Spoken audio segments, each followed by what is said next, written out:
Hey practitioners, today I'm going to be teaching you, with the help of my friend Dana Bluin, the top 7 tips for a great presentation. Dana Bluin is an entrepreneur currently living in Bangkok, Thailand, where he is a co-founder and CEO of a company called Mango Labs. Anyways, here's some of his tips. We all have to give presentations at different points in our life. That might be for school or work or an organization that you are involved with. No matter where we give the presentation or to who, we want to make sure that it has the impact on the audience and that it's memorable. These are 7 tips that are going to ensure that you nail the presentation and leave a lasting impression on your audience. Number 1, know your audience. The first step in preparing for any presentation should be to get a better idea of who your audience is. Knowing your audience will allow you to understand the type of content they are going to be expecting with regards to depth and technical detail. You wouldn't want to give the same presentation to a group of high school students who are interested in entrepreneurship that you would to a room full of startup founders and CEOs, because their expectations and level of understanding will be on completely different levels. Dig up as much as you can about who your audience is, what industries they work in, and what positions they generally hold. This allows you to really tailor the content and delivery of the presentation in a way that will really make it stand out and be memorable. Too many times people give killer presentations at one venue to a group made up of their core audience and then bomb on the same presentation to a different group because they didn't make the changes they needed to better address the new audience. Just because you kill it in one audience doesn't mean the same exact content will replicate the reaction with all audiences. Number 2, use structures to build on ideas. If you stand up and give a presentation and all the points you want to make are just tossed around randomly and they don't make any sense, not too many people are going to enjoy your presentation, and if they remember it, it's likely that it's not for the reasons that you want them to. However, if you structure your presentation in a way that each idea, each section builds on the one before it, you help your audience connect with the content and create logical links between the concepts. This is a great way to make more complex ideas easier for the audience to understand and remember. Number 3, use visuals. Another great tool to cement those ideas in the mind of your audience is to use visuals like charts, graphs, and infographics to illustrate and communicate a concept. As many as 65% of people are considered to be visual learners. So if you don't take this approach in your presentation, you are going to ignore the vast majority of the population. Using an image, regardless of if it's a picture, graph, or chart, can be a much more potent conveyor of information and has a much more powerful impact on the audience. A single image can convey so much information. Just like the old saying that a picture is worth 1,000 words. It really is. Think of the impact this can have when explaining data or results in a presentation. If you had to stand there in front of your audience and go through every data point verbally, it can get bad quickly. And this is much more common of an occurrence than you might think. But if you're able to visualize that data for your audience with a graph or chart, you instantly make it much more understandable and memorable. Showing someone 200% growth with a graph is much more exciting than explaining it while they're looking at the raw data. For example, if I took away the screen of this video and all you saw was black, it wouldn't be near as exciting.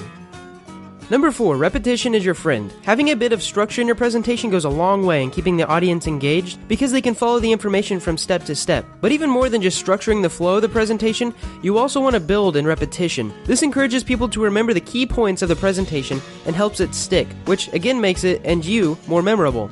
A classic way to go about repetition is something Dana learned early on when he started his public speaking career.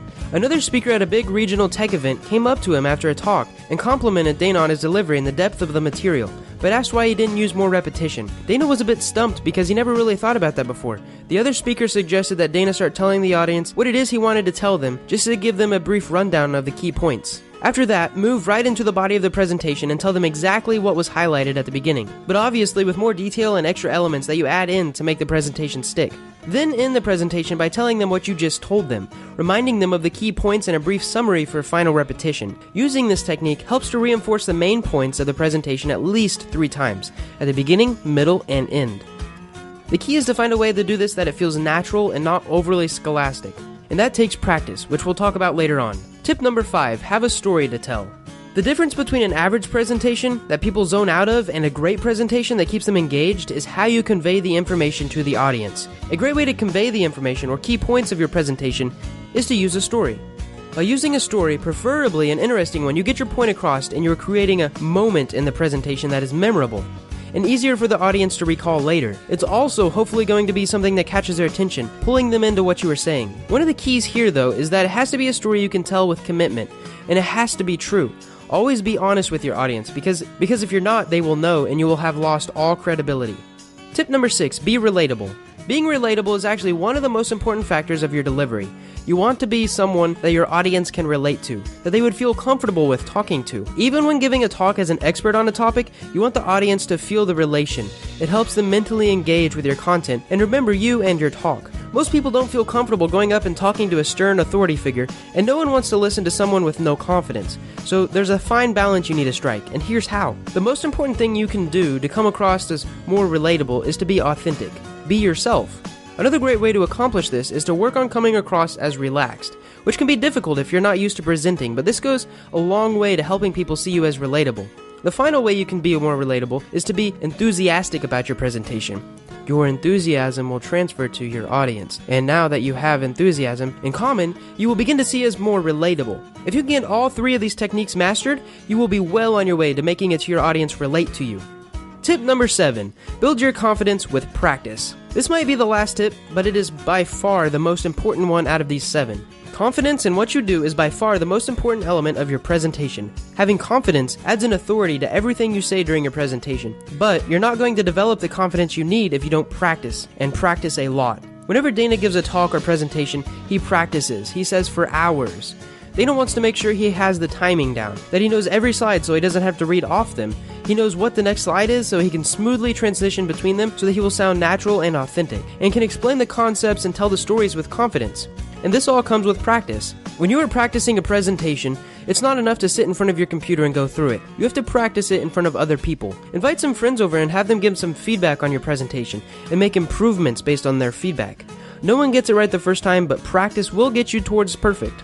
With these 7 tips, you should be able to put together and deliver a masterful presentation that will wow your audience and make sure that they remember you and your topic. If you guys like this collaboration, be sure to check out Dana's YouTube channel and subscribe. He has tons of videos on entrepreneurship and self-development. I hope you guys liked this video and learned something, and if you did, click the like button, or if you haven't already, the subscribe button. Thanks so much, guys.